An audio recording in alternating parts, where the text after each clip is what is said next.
We are very lucky to have an esteemed list of panel members today. And the topic is a very exciting one, if I may say that. Over the last few years, we have seen the kind of digital transformation that this country has undergone. The kind of impact it has had on consumer use cases, the kind of impact it had on B2B use cases. We've seen a huge amount of technology coming in, whether it's from edge computing, cloud computing, 5G, call it what you may. And it's been intervening and changing all our lives throughout. As we look at the next 40 odd minutes, we have a great mix of people who can manage regulation, manage policy in the private sector, public sector, who all need to collaborate to create this next wave of digital transformation for this country. With this, let me start off the panel with the first question to Praveenji. And Praveenji, the first question I have is that where are we in this journey and landscape as you see around digital transformation of the country? And what are the kind of changes you've seen over the last few years? I think India made a great progress in last year. From a laggard introductor of 4G, we are almost near launching the services in 5G space. But still, I will say great progress, but digital inclusion for certain people is still a distant dream. So still a 400 million people are almost waiting for connecting as a last strata of the population is to be connected. I think BSNL being a government mandated policy framework in which we work, we have taken the responsibility of connecting the bottom-most people which are in the country, whether they are living in far-flung area, they are living in islands, or they are living in hilly areas, where the economic model of reaching out to them may not be very viable. So BSNL, as per the government mandate, has three very important projects which we are undertaking. Number one, I will say, connecting the islands. The Andaman Nicobar as well as the Lakshadweep are the areas where we find the connectivity is almost pathetic. Many people, when they go, they were not able to connect. Even booking a air ticket was a challenge. And today, I can say very proudly, almost 60 Gbps throughput is taking place from Andaman Nicobar. Second, I will say, not only the mainland has been connected, but all other islands also, 7 islands have also been connected under Andaman Nicobar to undersea cable. Similarly, the Lakshadweep is another area where the connectivity is still a distant view. We are connecting the Kochi to Lakshadweep and 11 islands there. So we are able to reach to the people who are still remain either underserved or not at all served. Second project which we are doing it, connecting the 30,000 villages where there is no mobile connectivity. These are the places which are in deep forest, high altitude hill areas, or very remote places where the accessibility is a challenge. When we see these 30,000 villages are looking forward to the connectivity, the digital inclusion dream of the government can be fulfilled. And third is the Bharat Net. How we can reach out to the people who are living in the villages so that their communication needs can be met out in an appropriate manner. I am very happy to share. We have provided a multiple thousands of connections in the rural area. My average consumption is yesterday 45 Gbps per customer in a month. So it is not that rural area doesn't want the connectivity. It is only we are finding it a non-commercial viable to reach it, and BSNL being the arm of the government, we think that the biggest role which we can play, that the people who require the connectivity and today they are deprived of that, the BSNL with the support of the government meet out the objectives of the government and do it. So I think this is the few opening remarks I like to make, that digital inclusion is the key word, because today if you are not digitally included, perhaps bringing the mainstream to the persons will be a challenging for various points of social as well as economic point of view. Thank you. Thank you, Praveenji. This is a very good start as we get into this discussion. Marshal, let me move to you. what's your vision, having heard of what Praveenji set as a baseline for us? How do you build on that as a vision for your firm? Yeah, I think it's a great question, first of all.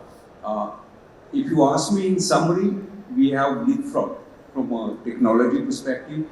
And the key driver, the key trigger was global pandemic. It has really acted like a chief transformation officer. There were always plans for digital transformation, and they were discussed, but it got accelerated because of the challenge we faced.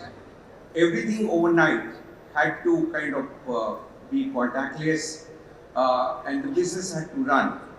And I think the way the industry came together, and basically the service providers, the technology providers, and the industry, I think it is commendable. And that is because of the clear digital India strategy, the kind of infrastructure that we have built as a country in terms of JAM, Janadhan, Aadhaar, mobile, the huge penetration, significant amount of investment that has happened in networks and in terms of the cloud providers. I think the key three drivers for this transformation are basically hybrid cloud. The second one is in terms of network, and third is the compute and the chips. These are very important. And there are other technologies which actually played into it, like AI, ML. And now, if you really see with 5G, it is the opportunities are limitless, in my opinion. We, as a largest open source provider, enterprise software provider, we are actually engaged with across the industry. Telco, banking. In telco, we are actually working in terms of building horizontal cloud. Overnight, the telco's demand on telco changed. Typically, it used to be huge requirement from the business district that actually went to home, and there had to be an agility built in to actually replay them. So you don't know what future holds, but it is important to build architectures which are open, which are agile, and you have a flexibility and choice. So all in all, there are huge opportunities, but I think what industry has done together is commendable. Whether our clients were trying to kind of stay in business, they were trying to expand or take cost out or connect partners, employees, the only way to stay in the game was using technology. And in that sense, it has really worked very well, so in my opinion. Of course, there's a lot more that can be done. Thank you. Thank you, Marshal. Sanjay, if I come to you now, you heard Praveenji, Marshal, how do you sort of look at the whole landscape, the lens? Is it sort of very much what Praveenji has said? Are you building on it? Any differences, any strands that they missed out? In terms of the transformation, since we talked about the digital transformation and what we see right now, let me bring in a slightly different perspective. So far, if you think about that, India as a country, our participation in the telecom value chain, if you were to say, was only as a user. So if you see the 2G, 3G, 4G networks in the country were primarily built using equipment which was imported from abroad. On top of that, if you just put together the entire electronics that we are consuming in the country, the data is almost out there that the import of electronics is exceeding the import of oil. So few years back, and again, the COVID accelerated that process.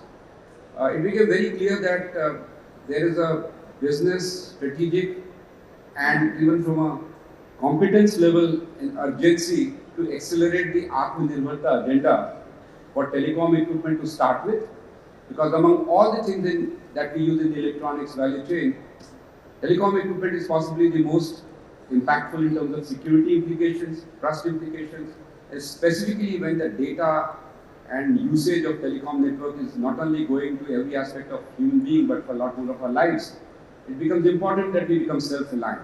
So one new change which I have seen and which is visible if to all of us when you go around the halls is that the confidence and the competence of the country in building its own R&D driven telecom equipment has dramatically gone up.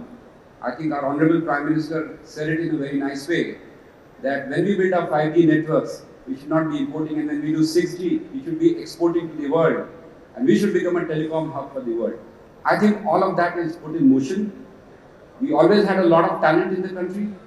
What was missing is connecting the dots in terms of the market access, where the government has taken a very bold step, providing the right kind of financial support, which again, if you saw the policy announcement yesterday in terms of R&D policies, the PLI policies, I think the ecosystem has been primed up very well.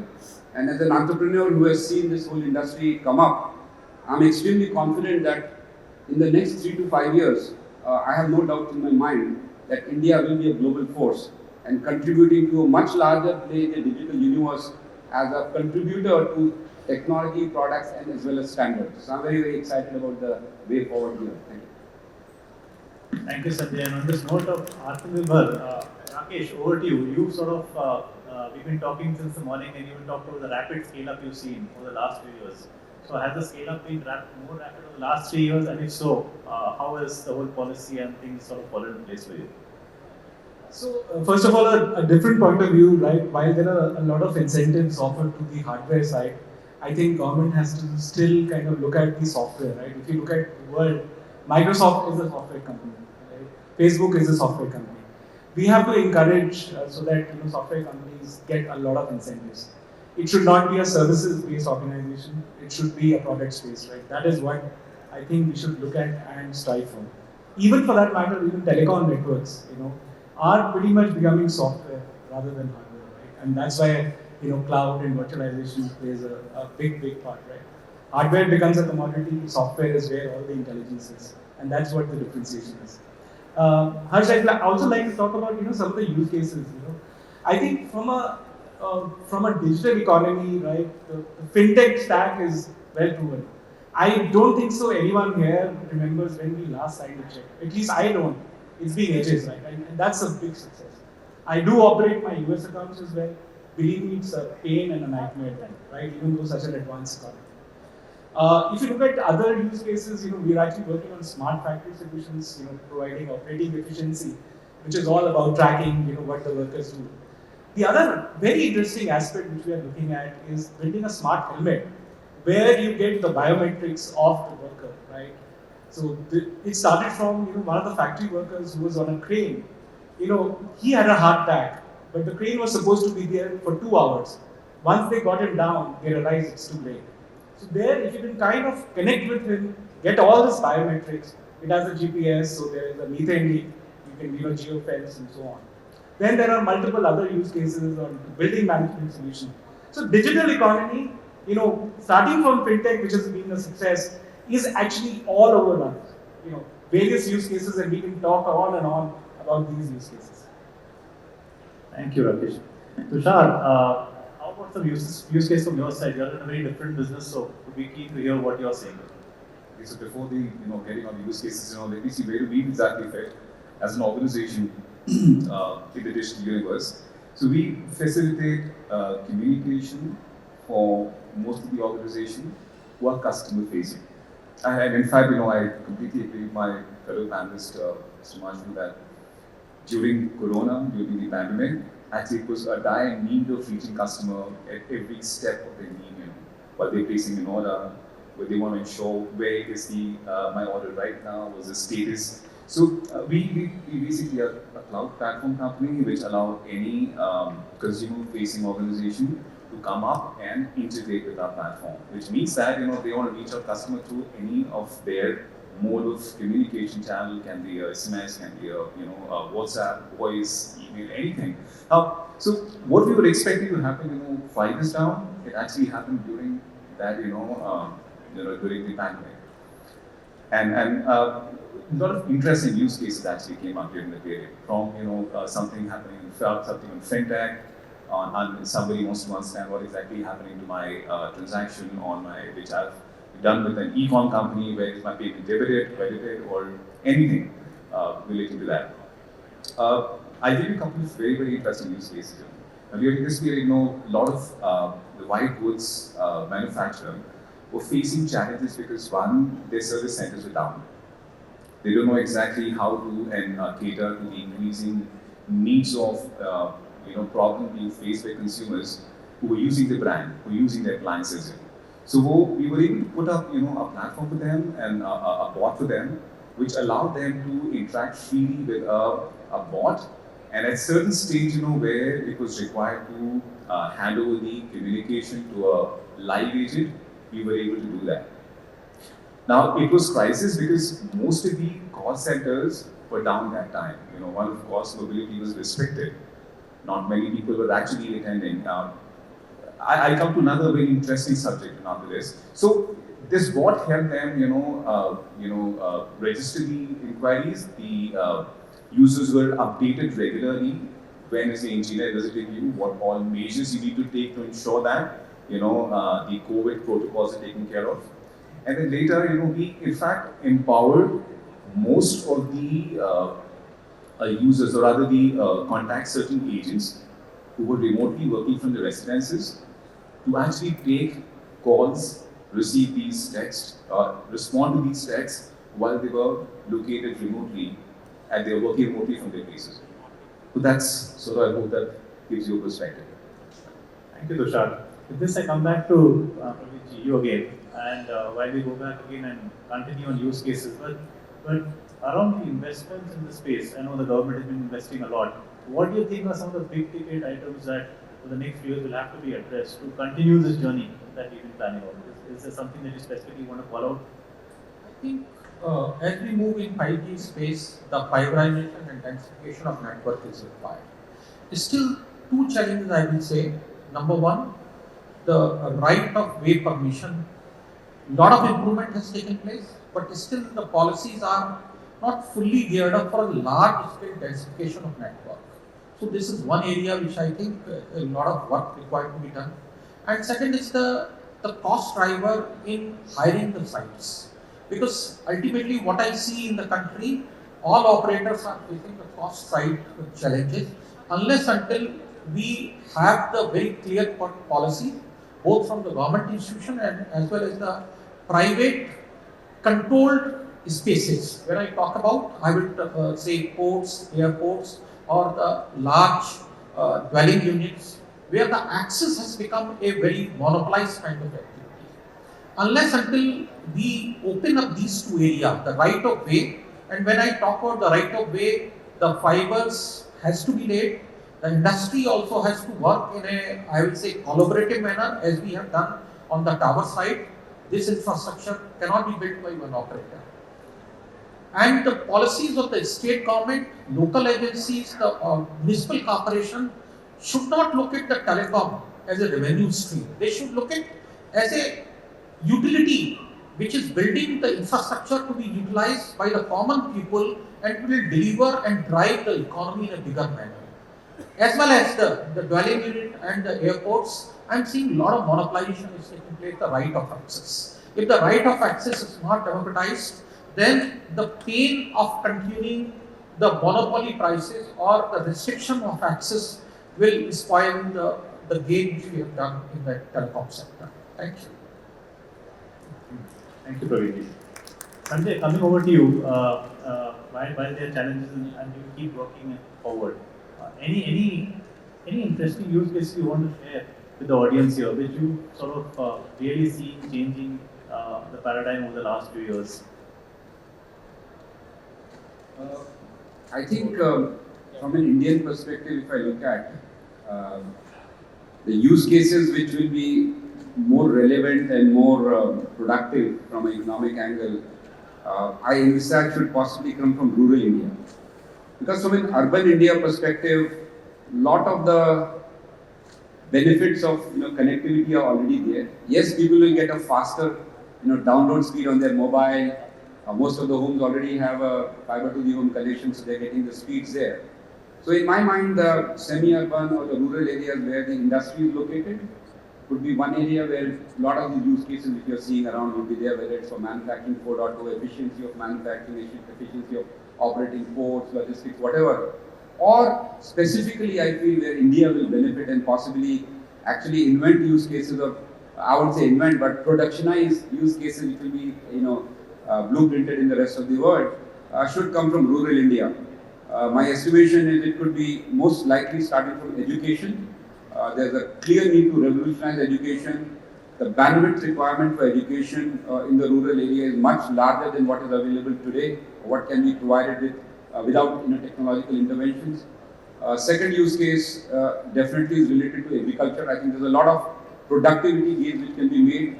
So I actually am expecting and hoping that India would create these use cases, productionize it at large scale, and then the world will learn from us. That's something which we can accomplish and actually really make a good benefit out of the technology that we're seeing. So I really see that it's not going to happen tomorrow, but I do suspect that in the next 18 to 24 months, at least 2 or 3 killer app use cases should be out from India. Thank you, Sanjay. I like the killer app idea. Marshal, over to you. Any strands that you would want to lay down in terms of some interesting use cases? Sanjay mentioned a few areas. Is your experience pretty similar, or have you experienced other areas also picking up equally strongly? So, I think sky is the limit, in my opinion. And as Sanjay said, India as a country has a huge opportunity to actually take a lead. There are some fundamental pillars or core part of digital infrastructure which have already been laid out. 5G, hybrid cloud. I think very soon we will see edge cloud, which is, I think the cloud access or presence is only there in large cities, right? Telcos have presence across the country, and that is where manufacturing locations are. You spoke about rural India. That is where the presence is. So once you get this in place, I think a lot of use cases will involve with actually startups, which is ecosystem which is very vibrant. In my opinion, it's an ecosystem play. So we will find use cases across various industries. FSI, we have seen a lot of successes already, but there are still a lot of unbanked people. Okay, how do we reach these services to those people? Agriculture, how do we improve the income for farmers, get a better yield? Control. In fact, it is also an opportunity from a sustainability perspective because everything can be targeted. Look at automobile. That's another area where a lot of use cases are going to evolve. Education, I think was mentioned. Augmented reality, virtual reality, the ratio of teacher to student, all those issues can be actually addressed. So and we saw quite a few use cases. If you just walk across the various stalls, smart industry 4.0, smart manufacturing, healthcare, agriculture, there are quite a few which are evolving. So I think it is a very interesting space, and I agree with other panelists that India has a huge opportunity here. Thank you, Marshal. Rakesh, we did talk of use cases. My question to you is twofold. One, you did talk about where the government could do a better role in terms of software. But anything else which you think from a collaboration perspective, whether it's private to private sector, private to public sector, which all of us can work on and sort of take us to the next level of progress? I think first of all, we have to acknowledge that a startup ecosystem has to come in place, right? And one of the biggest learning in startups is actually we should appreciate failure. I'll tell you my story. I mean, I was in a corporate job, a cushy job, but I always had the desire to start my own. And when I started 4 years back, my father-in-law didn't talk to me for a month. He was worried that whether I'll be able to take care of his daughter or not. But that's the reality. I mean, today it is looked upon, even though whatever we might say, right? I mean, today we've grown to 500 people. I think the overall ecosystem in terms of government incentives, in terms of availability of capital, and the biggest problem is specifically in the software industry is availability of talent. I think that's the biggest problem. I mean, and I'll tell you my story, right, where you're talking to a candidate for 90 days, he's 18, till the 89th day, he's there. He's there, ready to be onboarded. 90th day, his phone is switched off with a mail, by way, I was very interested, but due to unforeseen circumstances, blah, blah, blah. I mean, this is a story. Today we can afford, when we had a requirement of 2 people, we could only hire 2. Today we can actually give offers to 20. But is that the right way? Not sure. So I'm saying for this kind of a thing, the overall ecosystem has to evolve. And not only government has to give incentives, but I think we as a country also have to appreciate failure. Because believe me, there is no better learning than you've actually done a bad startup. Well said, Rakesh. Tushar, from your perspective, again, taking on areas for collaboration and areas where we can actually take us to the next level of digital, I would say, for in India. What might some of them be? So look, we're doing a bit, to the economy, and I'll again take the liberty of quoting 3 instances, 3 use cases rather. So one is startup, so any startup which is setting up a shop, one of the biggest concerns they have, how do they actually reach out to the audience which is, relevant for them.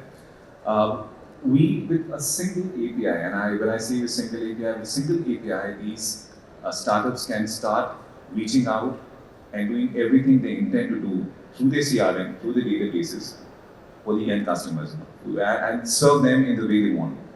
The second, which is increasing concern for us is fraud. A lot of you come across a lot of instances, where money is being taken off your account, largely from people who are not so literate. So we're developing mechanism which will actually ensure that these are minimized.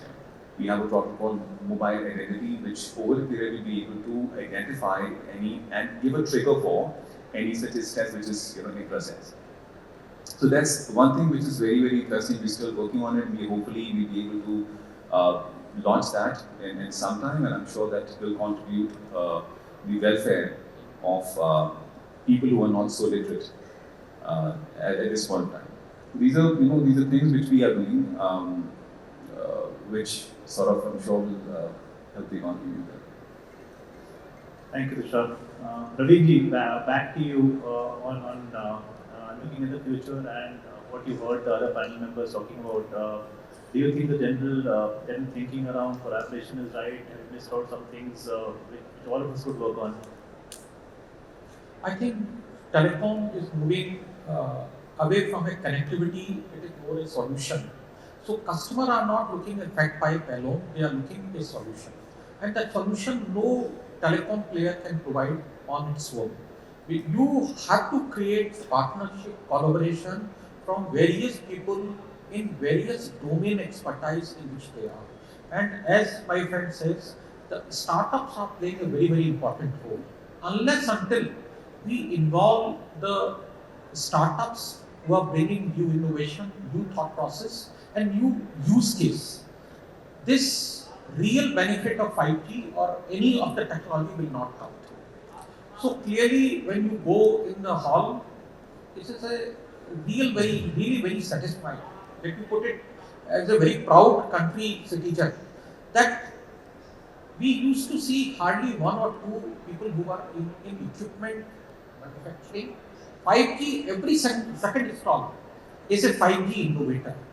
I think that reflect the kind of confidence the people have in the country's economic policies. And second aspect, they have the faith in themselves that there is somebody there to fund them. So I think very strong startup ecosystem has been created. All telcos, if you go to the shop of any telco, nobody is showing the connectivity. Everybody is showing the solution, what they can bring. And none of the solution is coming from their in-house. Everybody is collaborating. Even in my exhibition, I will say there are 5 people whom I am participating.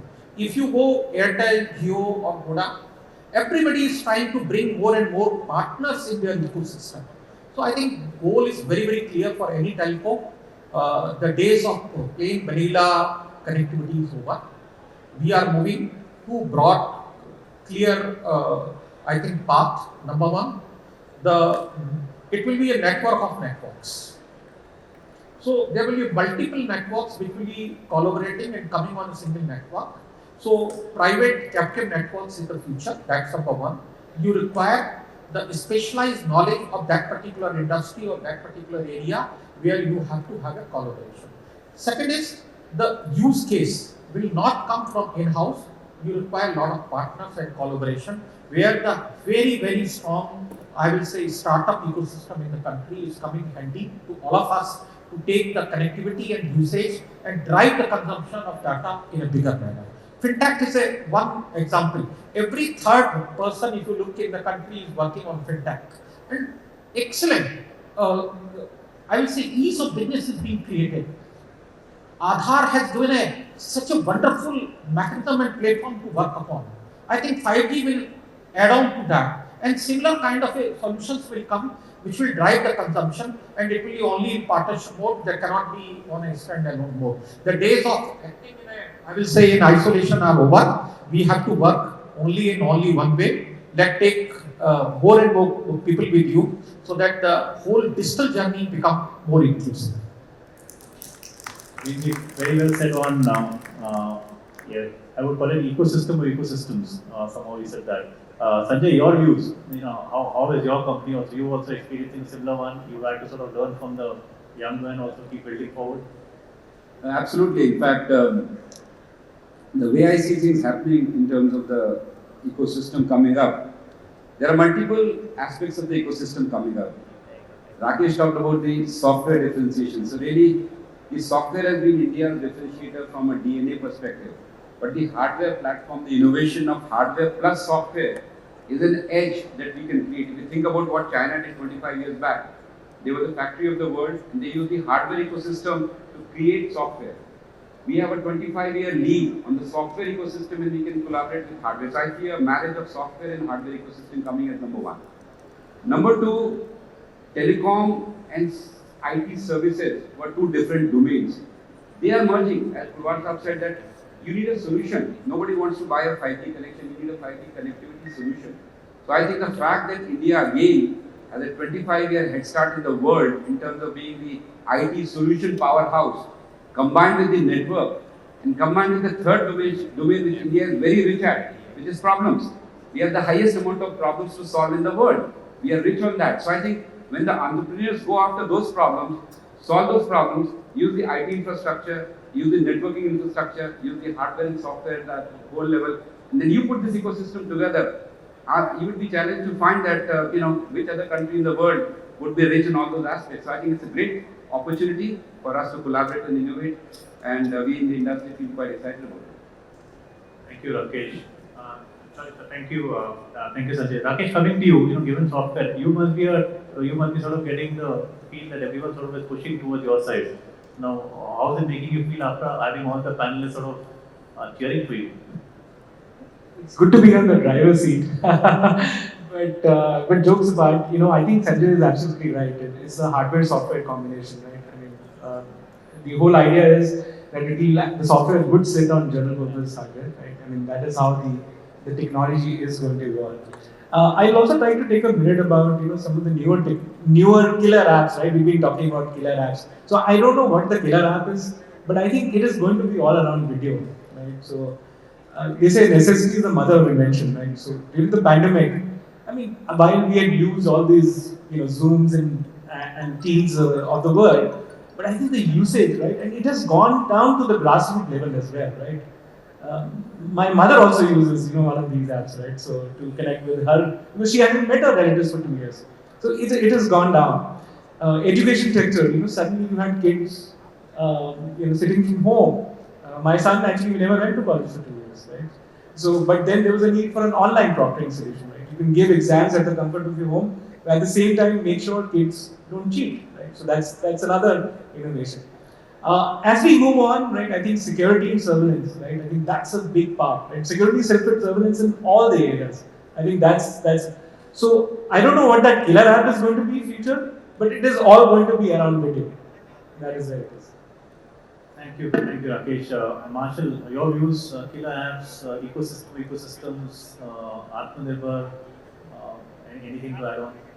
Sure. So, as You say it is not about, it's not a solo play, it's an orchestra. And everyone has to play their role. I think from our perspective, what we are trying to do is use open source to create innovation and create platforms, open platforms, so we can leverage connectivity and hybrid cloud. That's where the focus is. It's all about, and I don't want to get into a debate of hardware or software. It is at the end of the day solution, and it is all about killer apps that you can bring to life. So how quickly you can bring so there are two key activities. Either you bring in new apps or you maintain the current apps, right? That's what it is at the end of the day. And everything else is underlying.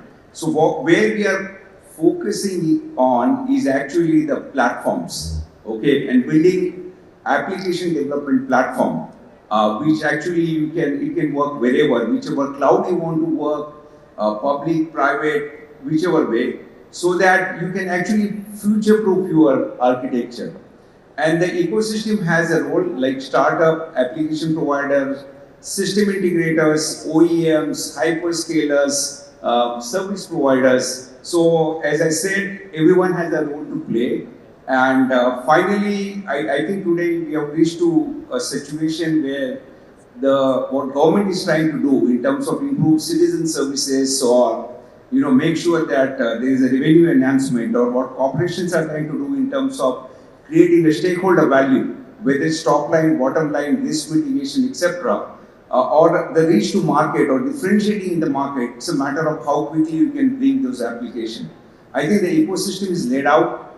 It's about how various stakeholders can work together to make sure that this killer application come to life as quickly as possible. Thank you, Marshal. I think you have about 6 minutes left, so I'll sort of come back to all of us, although in a different order this time. But perhaps as I come back to you people, I would like you to just think through one thought that you'd like to leave the audience with as we end the discussion today. Tushar, over to you to start off with. Is there any thought? And firstly, maybe if you disagree to anything which the panel members have said, we are happy to take that on board. But apart from that, one thought for the audience.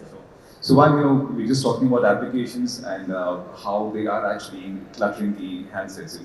There's 100 things you want to do. With various OTTs or various partners or various brands. But is your phone good enough to actually accommodate those 1,500 applications? And as the consumerism is on the up, you see more and more brands reaching out to you digitally. Now, how frequently enough will you want to have a application which you perhaps going to be using it once? So what is the way out for this?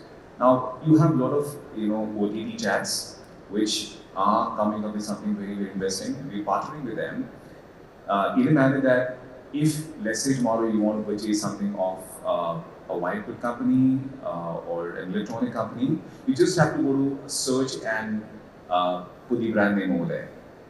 And the brand name will appear over there, and you can start interacting with the brand for any need of yours. Starting from you want to make a purchase of a television, whatever a refrigerator of your engineer has not turned up, you give a service request and it's not turned up.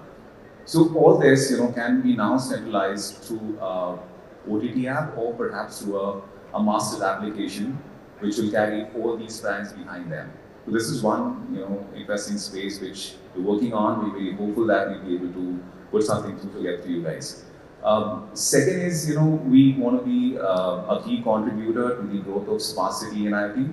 We want to play a role there in a manner that, any of these applications which are put across smart city or any application which makes your home smarter will definitely need a channel for you to be updated about that particular item or that particular thing you want to use.